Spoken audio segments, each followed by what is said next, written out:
मीरा जी के पति भी पधार गए और देवर ऐसा भारी विरोध, निकल पड़ी। कोई जिंदगी में कहीं भी अगर आपने सुना हो कि मीरा जी को किसी ने काम भाव से टच किया है तो हमें बता देना।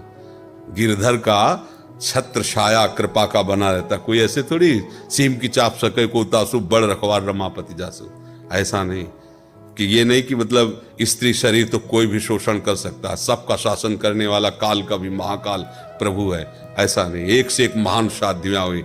आप रसिक अनन्य माल पढ़े हो? गंगा यमुना बाई कर्मठी बाई कर्मती, एक से एक महान। तो जो गंगा यमुना बाई थी इतनी सुंदर थी और नवयुवती ब्रह्मचारिणी। अच्छा, गरीबी से यहाँ वृंदावन में वास उस समय, तो वस्त्र भी ऐसे मलिन वस्त्र, वो स्नान करके यमुना जल लेकर ठाकुर सेवा के लिए अपनी कुटिया के लिए जा रही थी। वो हसन बेग सो क्या अजीज बेग क्या नाम था उसका, अकबर सम्राट का भांजा था, तो वो आया हुआ था दौड़े पे अपने राजसीली।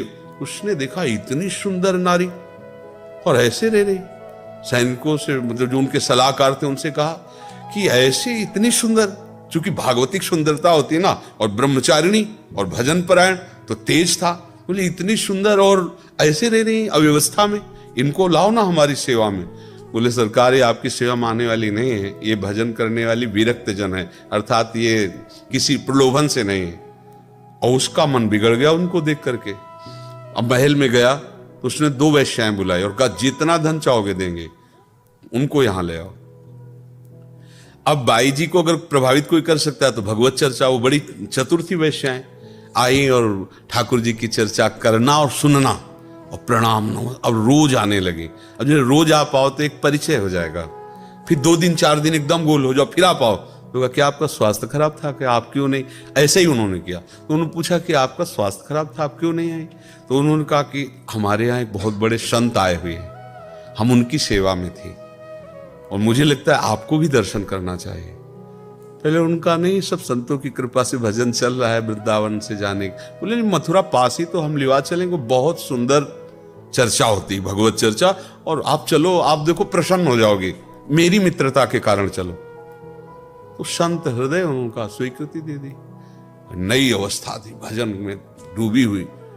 जी गई तो महल में बताया कि यहाँ तो उनको लगा कि संत का महल और झोपड़ी से बराबर रहता है, जहां प्रभु रख दे, जैसे तो शायद होंगे धनी मानी जन, उनका आदर करके अंदर रख ले। जो ये अंदर हुई तो बाहर से साकल लगा दी। और अंदर जब प्रभु किया तो देखा वही उनका भांजा खड़ा हुआ था।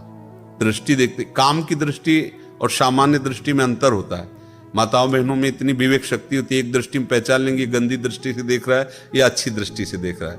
उन्होंने देखा और उनका सुनो, बड़े प्यार से कहा ये जीवन राधा वल्लभ लाल को समर्पित है, आगे कदम मत बढ़ा देना, नहीं तो तुम्हारा अमंगल हो जाएगा, तुम हमारा तो कुछ नहीं कर सकते। पर वो राज वैभव से, अब उसको कोई भय थोड़ी था, कोई ज्ञान तो था नहीं। जे आगे बढ़ा, आंख मूंदा और श्री हरिवंश श्री हरिवंश श्री हरि। सामने बबर शेर प्रकट हो गया, दहाड़, बेहोश हो गया, पैजामा गीला हो गया उसका। और बाई जी अंतर ध्यान यहाँ वृंदावन में अपनी कुटिया में, बहुत बार ऐसा भयानक भय, वो आंख खोले तो डरे, आंख खोले तो डरे। सब लोगों ने कहा ये बाई जी का चमत्कार है, उनके पास उनको लाए और कहा क्षमा कर दीजिए। उनका नहीं, हमें कोई रोष नहीं है, ये तुम्हारी वृत्ति थी, गंदी व्यक्ति तुम्हारी वृत्ति थी, पर हम ये जरूर कहेंगे कि जो भजन करने वाले जन है, आप शासक हो, आप इनको ऐसी दृष्टि से मत देखो, जाओ भगवान तुम्हारा मंगल। तो उनका कुछ भेंट ले, उनका नहीं, हमें भेंट की जरूरत नहीं, तुम ऐसा न समझो कि हम गरीब हैं, परम धन राधा नाम हमारे पास, हमको ये तुम्हारे सोना चांदी इन सबसे कोई, तो भगवान रक्षक है। ऐसा नहीं, आज तक ऐसा बाहरी दिखावे में हो जाएगा, अगर आप में पूर्ण भगवत निष्ठा है और पूर्ण भगवत, तो ऐसा कोई सीम की चाप सके को तासु बड़ रखवार रमा। 1-2 शास्त्रों हुई है, शास्त्रों। पति विरोध में हो गया मान सिंह के भाई माधव सिंह, श्री रत्नावती जी की, जो भगवत भक्ति में उतरी तो वही विरोध कर दिए, मोड़ मुड़ा के संतों के बीच में बैठ गई, रानी थी। अब तो बड़ी इज्जत की बात, तो जंगली शेर पिंजड़े में बंद करवा करके, और ठीक रानी जहां ठाकुर जी की सेवा कर रही थी वहीं दरवाजे पे छोड़ा गया। वो ऊपर बालकनियों में चढ़े हुए सब वो सैनिक देख रहे थे जो लाए थे सिंह को। और जे ही उनका पिंजरा खोला गया, सिंह दहाड़ कर निकला, तो दासी जो उनकी सेवा में रहती, उनका महारानी शेर, तो उन्होंने मुड़ के देखा, बोले सिंह नहीं नरसिंह, मेरे भगवान आ रहे हैं। वही पूजा की थाल लेकर नजदीक गए, तिलक लगाया, आरती की, माला पहनाया, गाय के बछड़े की तरह खड़ा रहा हो शेर, और बस घूमा, मारी छलांग, तो जो लाए थे ना बालकनियों में खड़े थे, फाड़ के फेंक दिया सबको और निकल गए। कोई ऐसा कैसे हो सकता है? हाँ, हमारी शरणागति ठीक नहीं है, हमारे आचरण ठीक नहीं है, तो बाहरी दृश्य में आप कह सकते देखो ये संत है, या ये देखो वो घटना हो गई, उसकी आंतरिक वृत्ति भगवान देखते हैं। आज तक कभी ऐसा नहीं हुआ कि कोई भगवान के मार्ग में चले और अनाथ जैसा उसका व्यवहार हो जाए। इस बेस का दुरुपयोग करेंगे, अंतर से हम गलत होंगे, तो चौड़े पे हमें दंड मिलेगा, भले हम उसमें निरपराध हों जिसमें दंड मिल रहा है, समझना। बाहर से लग रहा है बिल्कुल 100% नहीं किया, लेकिन वो भीतर का जो पाप है ना, वो चौड़े पे बिना अपराध के अपराधी मानकर दंड दिया जा रहा है। भगवान के विधान में कहीं कमी नहीं, पक्का समझ लो, ये बाहरी व्यवहार अलग है।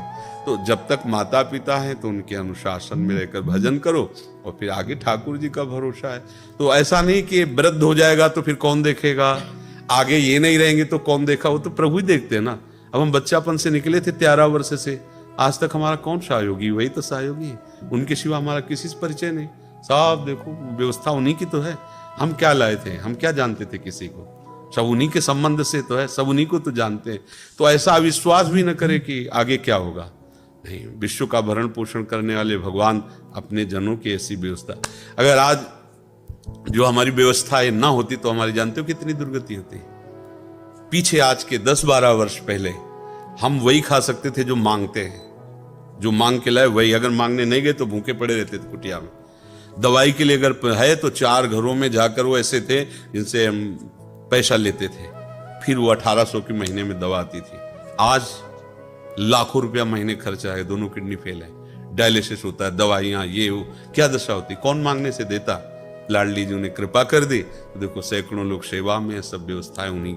अगर हम अपने बल से सोचते तो मांगने जाना होता था हमें दवा के लिए पैसा, और जब प्राण समर्पित कर दिए कि अब तो मरना ही है, हम गरीब बाबा जी के पास क्या, न एक व्यक्ति है हमारे पास, न 1 रुपया, न 1 इंच जगह थी। जहां हम आश्रम में रुकते हो उनको पता चलता है इसकी किडनी खराब, तो निकाल दिए जाते कि भाई आश्रम में रुके हैं, बीमारी के पैसा लगाना होगा, तो कि तुम्हारे यहाँ संत रह रहा, किडनी फेल है, तो तुम उसकी व्यवस्था करो, धीरे से निकाल दिया जाता। सब हमें पता हो जाता कि हाँ हमारे साथ इसलिए ऐसा व्यवहार हो रहा है कि हमारे पास कोई है नहीं और कुछ नहीं है, ऐसा समझो। अभी आप जो देख रहे हो ये सब लाडली जी का है। इसी वृंदावन में सर्दी में जो गेहूं के बोरे सिल करके उनको हमने उड़ा है, मांग के रोटी पाया, जो मिली जैसी मिली है। अगर 5 रुपए की भी जरूरत है तो हमें किसी की तरफ देखना होगा, नहीं ऐसी हमारे पास व्यवस्था। आज हमारी क्या दशा होती, सोचो क्या दशा होती। दोनों किडनी खराब है, कोई पूछता नहीं, सड़ जाते। पर प्रभु उनको जब जो आवश्यकता, जब उनको ये करवाना था तो ऐसा, जब आज है तो ऐसे गोद में रखते हैं बच्चे, सब जवान बच्चे हैं, गोद में ऐसे रखते हैं। मतलब पानी एक पिला रहा तो मुंह एक पूछ रहा। कैसे तुम्हें बताएं ये सब कितना प्यार करते हैं। कौन प्यार कर रहा है? मेरे प्रभु, वही इस रूपों में प्यार कर रहे हैं। मांगने से कोई 100 रुपया थोड़ी देता है। कैसी व्यवस्था होती है। श्री जी ऐसे करते कि हमें ये, हमारे यहाँ किसी को टेंशन नहीं कैसे चलता है। जब जो जरूरत है बिल्कुल वैसे उपस्थित है, जैसे जादू से नहीं चलता, ऐसे जादू से चल रहा है। 250-300 लोगों का बाल भोग, 250-300 लोगों का राजभोग, 250-300 लोगों का शाम के शयन भोग, सबको दूध, सबकी बिजली व्यवस्था, सब के सब, किसी से कोई मांगना नहीं, कोई दान पेटी नहीं, कोई पर्चा नहीं, कोई जाएगा नहीं बाहर मांगने के लिए। जो आ गया आकाश से गिर गया उसी से हमारा भरण। तो इसलिए और बहुत अच्छे से प्रभु चला रहे। ये नहीं कह सकते कि हमें कोई भी टेंशन नहीं, जिस समय पानी पानी, जिस समय दूध दूध, जिस समय भोजन भोजन, हम ही को नहीं, जितने शरणागत है सबको। तो इसलिए ऐसा तो सोचे ही ना कि आज के बाद कल क्या होगा। जिसने आज व्यवस्था की माता पिता के रूप में, वही जगत का माता पिता कल हमारी रक्षा करेगा।